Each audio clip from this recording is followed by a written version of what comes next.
Okay, today I'm going to read another Mrs. Pigglewiggle story. This is from the book Happy Birthday, Mrs. Pigglewiggle, and it is called The Won't Brush Teeth Cure. Betsy Appleby was a pretty little girl with a long golden brown ponytail that came almost to her waist. Betsy's mother and father had always been extremely proud of their daughter and her sweet, ready smile, but lately they'd begun to notice that Betsy's teeth were looking rather dingy. One Saturday morning, Betsy hopped out of bed and hurried into her play clothes. The smell of cinnamon rolls came wafting up the stairs. Betsy loved cinnamon rolls and Saturdays. She always went skating with her best friend Ellen. She raced downstairs to the kitchen where her mother and father were eating breakfast and reading the morning paper. Betsy wolfed down a cinnamon roll and a glass of milk. Mrs. Appleby looked at Betsy lovingly. "Dear, I know you're in a hurry to go skating with Ellen today, but don't eat so fast or you'll make yourself ill." Betsy was just about out the back door when Mr. Appleby called to her over the morning paper. "Whoa, Missy, where are you going in such a hurry? And aren't you forgetting to brush your teeth?" "But, Daddy, Ellen's waiting. Can't I brush them later, please?" Betsy gave her father her most winning smile. He leaned forward with a piece of toast in his hand, peering at Betsy's mouth. "Wait a minute, what's that? Ugh! I think there's a kernel of corn stuck between your teeth." Mrs. Appleby winced. "Betsy, really? Obviously you did not brush last night. March upstairs and brush your teeth right now." "Ellen can wait." Betsy stomped up the stairs into her bathroom, grumbling about the waste of time. She picked the corn kernel out from between her front teeth, put a smear of toothpaste on her toothbrush, made a few half-hearted swipes at her teeth, and rinsed with a tiny sip of water. The whole operation took less than 30 seconds, and when she reappeared in the kitchen before her father had time to eat his second bite of toast, he looked at her with raised eyebrows. "That was fast," he said suspiciously. "Smile at me, Betsy." Betsy flashed him a grin. "Well, you got the corn at least," he sighed. "All right, go ahead." Mrs. Appleby watched Betsy grab her skates off the back porch and race down the street toward Ellen's house. Then she turned to her husband, who was frowning into space. "What is it, dear?" she asked. "I'm just wondering," said Mr. Appleby, "how a child can manage to eat an entire cinnamon roll without noticing she's got corn in her teeth." "Goodness, that's a disgusting thought," said Mrs. Appleby. "My point exactly," replied her husband, returning to the morning paper. That evening, after dinner, Betsy was lying on the couch watching television when her mother came in to tell her to take a shower and brush her teeth. "I'll dry your hair afterward," Mrs. Appleby promised, "and then if you like, I can read you another chapter of The Incredible Journey." Betsy loved this book. She ran up the stairs, 2 at a time, and in no time came bounding back down, all shiny and clean, except for her teeth, which she had only dabbed at with a wet finger. When Mrs. Appleby finished reading the chapter aloud, Betsy was sleepily curled up by her side. Mr. Appleby bent down to kiss his little girl, and as he did so, he winced at the smell of her breath. Whew! Mrs. Appleby looked cross. "Go and do it now." Betsy dragged herself up the stairs and into the bathroom. She picked up her toothbrush, but then she caught sight of herself in the mirror. She liked the way her freshly washed and dried hair looked, all long and wavy down her back, and spent a few minutes admiring the effect from different angles. Then she turned on the water and waggled her toothbrush under the stream. She stuck it back in the holder and went to her room. When her mother came in 10 minutes later to tuck her in, Betsy was fast asleep. Mrs. Appleby leaned down to kiss her, but had to pull away because of the stench Mrs. Appleby sighed. "She can't have brushed her teeth," she muttered. But when she went to the bathroom to check, there was Betsy's toothbrush, still beaded with droplets of water. Mrs. Appleby felt guilty for doubting her little girl, and she went downstairs with a furrowed brow. She found Mr. Appleby reading a book in the family room. "Howard," said Mrs. Appleby, "I'm worried about Betsy. Her breath is terrible. I've heard, you know, that halitosis can be caused by illness. Do you suppose Betsy has some rare disease?" Mr. Appleby laughed. "Not unless you consider laziness a disease. She's just got to start doing a better job of brushing her teeth." "But Howard," said Mrs. Appleby, "I don't know what else to do. I nag her and nag her. Even a lecture from Dr. Pullett, the dentist, didn't help." The next morning Betsy came happily skipping into the kitchen where her mother was making Betsy and Mr. Appleby's favorite Sunday breakfast, French toast and sausages. "Oh, yum, I can hardly wait. I'm starving," Betsy said as she slid into the chair next to her father. Mr. Appleby jerked away from the smell of Betsy's breath and scooted his chair toward the other end of the table. He noticed that Betsy's teeth were now slightly mossy looking. Sesame seeds from last night's hamburger had lodged between her front teeth, along with other mysterious particles. After breakfast, Betsy's father leaned back in his chair. "That was delicious, Florence.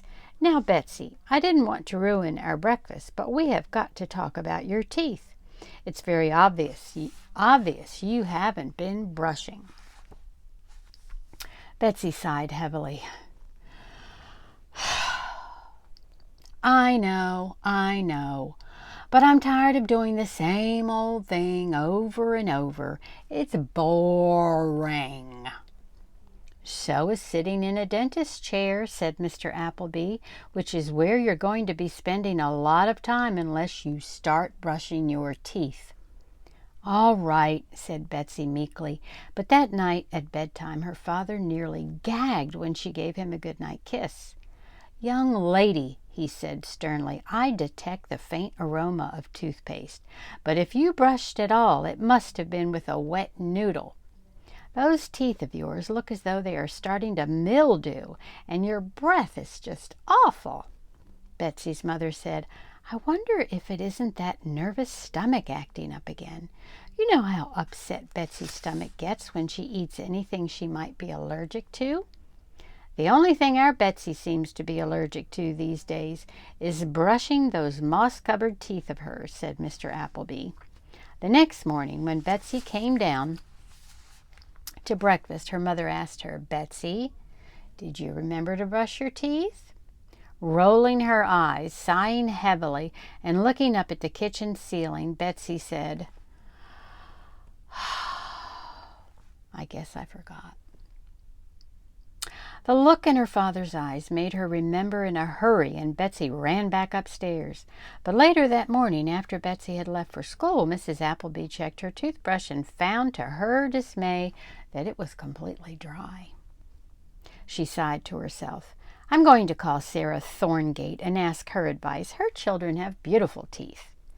When Mrs. Thorngate answered the phone, Betsy's mother said, "Oh, Sarah, I hope you can help me find a solution to a problem we're having with Betsy. I can't get her to brush her teeth. We have tried everything short of brushing them for her, and that seems foolish considering she is 8 years old." "Oh, I disagree completely," said Mrs. Thorngate. "Jervil and I feel that the children's dental hygiene is our responsibility. We wouldn't consider letting our Rose, Jasmine, or Jervil Jr. brush their own teeth." Betsy's mother winced. "But isn't Rose almost 10 years old?" she asked. "She was 10 last March, and Mrs. Thorngate," said Mrs. Thorngate proudly, "and she's never had a single cavity. Her father brushes each individual tooth 50 times every night." "I see," said Mrs. Appleby. "But won't that be impossible to continue when the children go away to college?" Oops, I have to run, dear. Something is boiling over on the stove." She hung up abruptly, feeling even sadder about Betsy. Suddenly, she remembered Betsy's little friend Patsy, who had hated baths, and how Patsy's mother had told her all about, you know who, Mrs. Piggle-Wiggle, and the magic ways she had of curing children's problems. Why didn't I think of that before I wasted my time talking to Sarah Thorngate? Mrs. Appleby wondered. She found Mrs. Piggle-Wiggle's phone number. After a few rings, a cheerful voice answered, "Mrs. Piggle-Wiggle speaking." "Hello, Mrs. Piggle-Wiggle. I'm Betsy Appleby's mother. Maybe you know my little girl. She loves playing at your house. She's always talking about your pets Wag and Lightfoot and how smart they are." Mrs. Piggle-Wiggle said, "Of course I know Betsy. She is such a sweet girl, and what a lovely smile she has." "Oh, that's just it, Mrs. Piggle-Wiggle," said Mrs. Appleby, all in a rush. "Betsy is just as sweet as ever, but her smile isn't so lovely anymore. You see, she won't brush her teeth. In fact, I don't think she's brushed them in weeks. She walks around with food stuck between her teeth and doesn't even seem to notice. I'm afraid her sweet smile smells rather sour these days. I was hoping you might have a solution." "Well, let me think a minute. Oh, yes, I have a fine cure for Betsy. I'm certain it will work in a very short time. I think lots of children at some time or another forget to brush their teeth." Mrs. Piggle-Wiggle laughed. "Now, you don't object to dogs, do you?" "Dogs?" asked Mrs. Appleby, rather taken aback. "Yes, dogs. My dog Wag, to be specific. He is very well trained and most capable with this particular cure I have for Betsy." "Now, Mrs. Appleby, don't even mention toothbrushing to Betsy for the rest of the week. Just tell her that she may take care of Wag for me this weekend. Betsy can pick him up at my house after school on Friday." Mrs. Appleby said, "Absolutely, I'll tell Betsy. I can't thank you enough, Mrs. Piggle-Wiggle." Mrs. Piggle-Wiggle added, "Now don't be surprised if Wag carries a little green satchel with him and puts it in the bathroom." Mrs. Appleby said, "All right. Mr. Appleby will be delighted to have Wag for the weekend. We had been talking about surprising Betsy with a dog for her birthday, but the toothbrushing problem has made us doubt whether she is responsible enough to take care of a pet. Oh, I almost forgot. What does Wag like to eat?" Mrs. Piggle-Wiggle laughed and said, "Wag likes to eat most anything. He's not picky at all. Dog food, table scraps, bones, and cookies, especially cookies." That night, when Betsy went upstairs to get ready for bed, she was rather surprised that neither of her parents said a single word about brushing her teeth. She ran a few drops of water over her toothbrush, hung it back up, and ran downstairs to kiss her mother and father good night. Mr. Appleby, who had heard all about Mrs. Piggle-Wiggle's instructions, hugged Betsy with his head turned away from her. Mrs. Appleby only gave Betsy a quick peck on her forehead, but Betsy didn't seem to notice. The next morning, Betsy didn't even bother running water on her toothbrush. After breakfast, when Betsy had left for school, Mr. Appleby said, "Florence, I can hardly stand to eat at the table with my own daughter. Have you noticed that food is sticking to her teeth?" "I'm doing my best not to look," said Mrs. Appleby grimly. "Yes, well, I'm doing my best not to breathe," said Mr. Appleby. "Mrs. Piggle-Wiggle's cure had better work, or we're going to have to start wearing gas masks just to kiss our daughter good night." By the end of the week, Betsy's teeth looked like they were wearing a fuzzy green sweater. There appeared to be a raisin stuck between her two front teeth. Her breath now smelled so awful that her mother could almost imagine she saw yellow fumes coming out of her mouth. "Thank goodness it's Friday," muttered Mr. Appleby after Betsy left for school that morning. "I can't take much more of this." That afternoon, Betsy ran all the way to Mrs. Piggle-Wiggle's house. Mrs. Piggle-Wiggle and Wag were waiting for her on the front porch. In his teeth, Wag gripped a little green satchel by the handle. When Betsy stooped down to give Wag a hug, he gave a little whine because Betsy's breath was so awful. Wag looked up at Mrs. Pigglewiggle pleadingly. Mrs. Pigglewiggle bent down and whispered in his ear, explaining to Betsy that she was giving Wag some last-minute instructions. "Oh, Wag," cried Betsy, kneeling down to pet him, "we're going to have such a great time together. I'm going to share my pork chops with you tonight." Wag tried to hide behind Mrs. Pigglewiggle, flattening himself to the porch floor. Betsy didn't notice. She just thanked Mrs. Pigglewiggle and assured her that she would take the best care of Wag in the whole world. Mrs. Pigglewiggle turned hastily away and buried her nose in a large rose that was blooming on the porch railing. "That's fine, dear. You two have a wonderful time. My goodness, isn't this the loveliest climbing rose you ever saw?" "Sure," cried Betsy, tugging on Wag's leash. "I'll bring him back on my way to school Monday morning. Thanks, Mrs. Pigglewiggle." Wag trotted ahead of her all the way to her house. Betsy burst in the door, shouting, "Mom, Wag's here." Wag politely offered Mrs. Appleby a paw. She shook it and said, "I'm very, very glad to have you here, Wag. Betsy, dear, how would you and Wag like to have some milk and cookies? I baked your favorite, oatmeal raisin. Wag, you can have this nice blue bowl to drink out of." Wag set his little green satchel on the floor beside his dish. Betsy offered him a cookie, which he ate in 3 neat bites. Then he lapped up the milk from his bowl and waited patiently while Betsy wolfed down 3 or 4 more cookies. When Betsy had finished, Wag picked up his satchel in his mouth again. Then he began nudging Betsy toward the stairs with his cold, wet nose. Laughing, Betsy let herself be guided all the way upstairs and into the bathroom. Mrs. Appleby followed. When she looked in the bathroom, she stared in amazement. Wag had pushed Betsy's stool to the sink and was standing on it on his hind legs. His little green satchel sat on the rim of the sink. Wag snapped open the latch of the satchel with his paw and took out a red toothbrush and a tube of toothpaste. He held the toothpaste steady with one paw and very carefully grasped the cap with his teeth.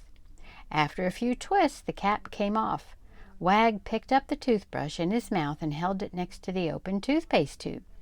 With one paw, he pushed gently on the tube, and a perfect dab of toothpaste squeezed onto the brush. Then, clasping the toothbrush between his paws, he began to brush his sharp white teeth. "Look, Mom," cried Betsy, clapping. "How cute!" Mrs. Appleby watched with wide eyes. Every now and then, Wag spit delicately into the sink and then resumed his careful brushing. "I didn't know dogs could spit," said Betsy. "Neither did I," said Mrs. Appleby. "You certainly are a thorough brusher, Wag." Wag winked at her in the mirror. Mrs. Appleby winked back and went downstairs to call Mr. Appleby at work. When Wag had finished brushing, he packed everything back into his little green satchel. Then he looked expectantly at Betsy. He patted her toothbrush holder with his paw. "My turn, boy?" "Okay," said Betsy. She reached for a toothbrush and scraped a teeny bit of toothpaste onto the bristles. Wag growled and shook his head. "More?" asked Betsy. Wag gave a little nodding bark as if to say yes. Betsy squeezed out more toothpaste. "How's that?" she asked. She began to brush her teeth. At first she only gave a few weak swipes, but Wag growled again and touched her arm with his paw. Betsy thought this was adorable, and she brushed a little harder. The raisin popped out from between her teeth and went swirling down the drain. Betsy stared at it in surprise. She spit, and more bits of food disappeared down the drain. "Ick," said Betsy. Wag looked as if he agreed. He raised his paw to Betsy's arm again, as if telling her to keep brushing. Betsy brushed until Wag took his paw down. Then she rinsed and spit. The water was clear, and in the mirror her teeth shone at her white and clean. Wag wagged his tail and sniffed happily at Betsy with his little black nose. That night Betsy and her father had a fine time playing fetch with Wag. Wag sat up, rolled over, played dead, jumped rope with Betsy, shook hands, and thoroughly enjoyed his entire dinner, especially Betsy's pork chop. Betsy was so excited to have Wag visiting that she hardly touched her dinner. She didn't even have to be reminded to get ready to turn in for the night because of her mother's promise that Wag could sleep at the foot of her bed. After Betsy had put on her pajamas, she went downstairs to say good night to her mother and father, then ran up the stairs where Wag was waiting for her. Betsy hopped into bed and patted the foot of her bed for Wag, but Wag growled and crawled under the bed. "It's all right, boy," said Betsy. "My mother said you can sleep up here." But Wag went to the bedroom door and whined. "Oh, I know what you want, boy," said Betsy. "We have to brush our teeth." Wag wagged his tail and smiled his doggy smile at Betsy. "I never saw a dog with such white teeth," said Betsy. "Come on, let's go brush." A short while later, Mr. Appleby poked his head into Betsy's room. Betsy and Wag were snuggled in bed, and the room had the crisp, minty toothpaste smell of freshly brushed teeth. Mr. Appleby breathed deeply. He murmured, "I guess I won't need that gas mask after all." "What did you say, Daddy?" asked Betsy sleepily. "Nothing, sweetheart." So he asked, "How do you like having a dog to curl up with?" Betsy answered her father with a wide and gleaming smile. Until next time, love you.